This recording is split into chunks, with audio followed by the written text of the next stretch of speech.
Let's get Jesse's reaction on draft day to Byron Murphy, shall we? Ricky has Seattle taking Byron Murphy. Oh my goodness. Hell of a pick, dude.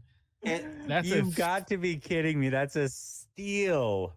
That's a great pick. Oh, McDonald is cooking, man. McDonald, bro, that's damn. a hell of a pick. Well, McDonald, he's not. That's the Madubuike.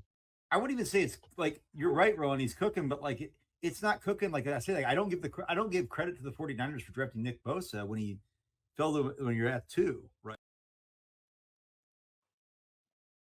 So that was the first reaction of Jesse, as you could see up in the corner there.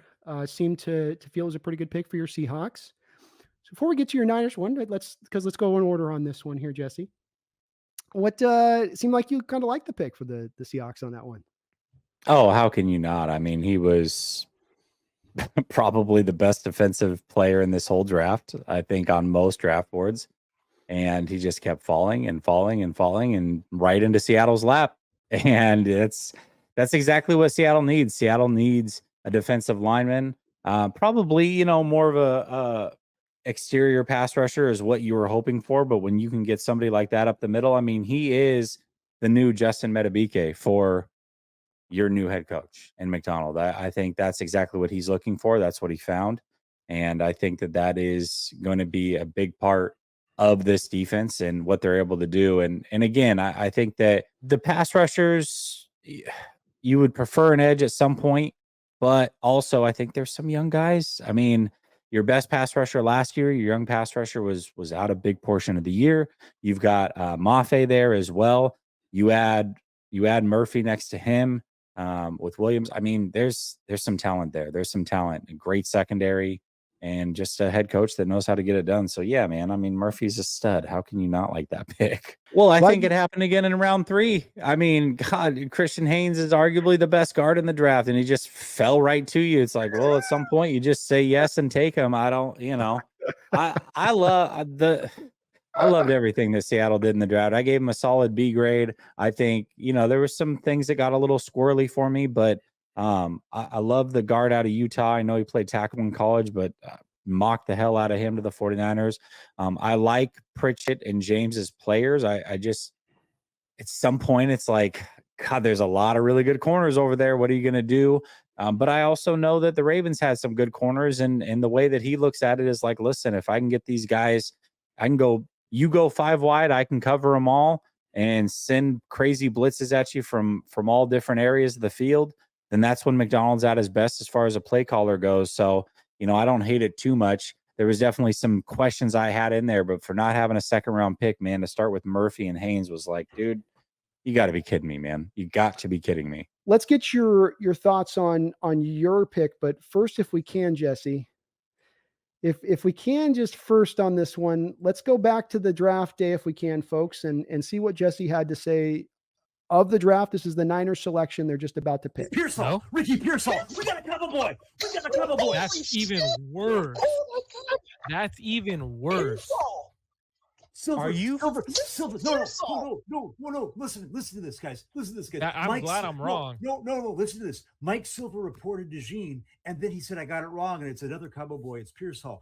We were sleight of hand. So I had what's one. Crazy is, did Mike Silver have the same thing? Yeah. So Mike Silver says, like Ricky the dog before, he says, "I've got a Cabo boy for you." Nope, I've got a different Cabo boy for you. We've got Cabo boys everywhere. It's Ricky freaking Pearsall. Are you kidding me, dude?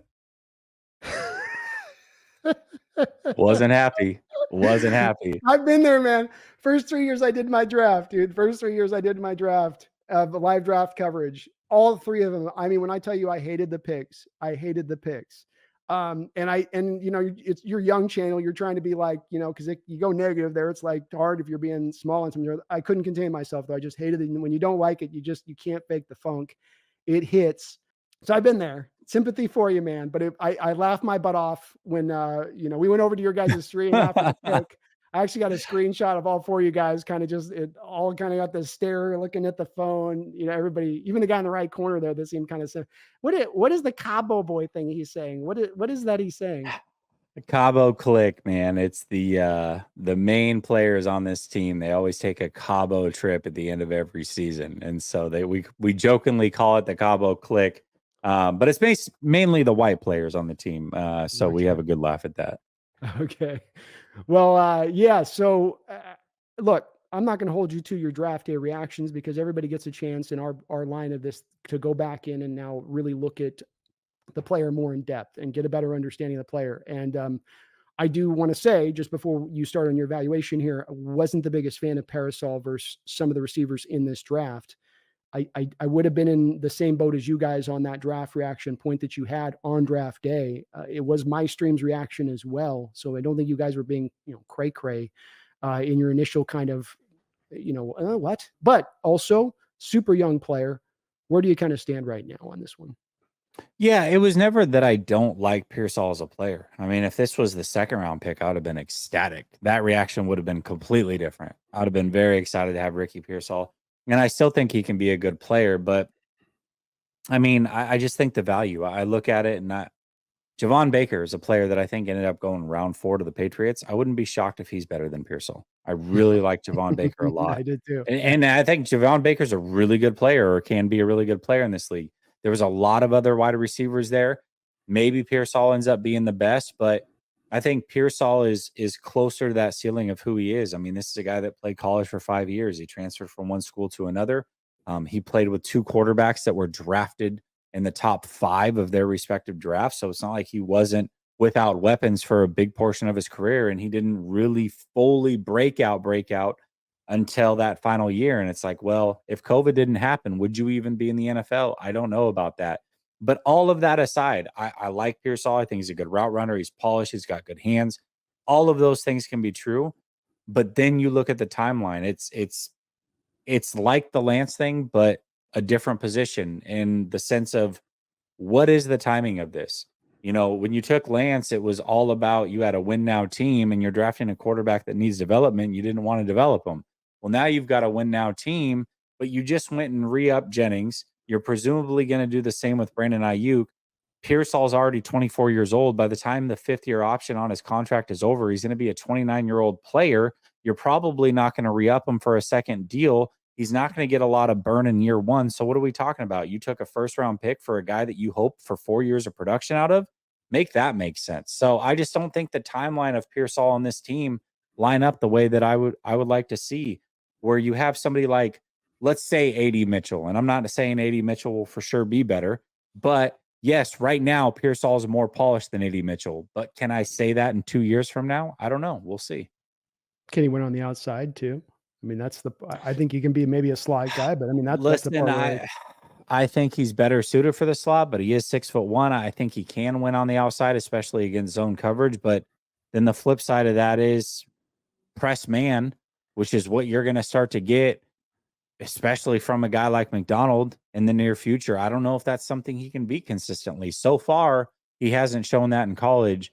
And at 24 years old, I mean, is he going to all of a sudden develop that? Can he be an outside guy?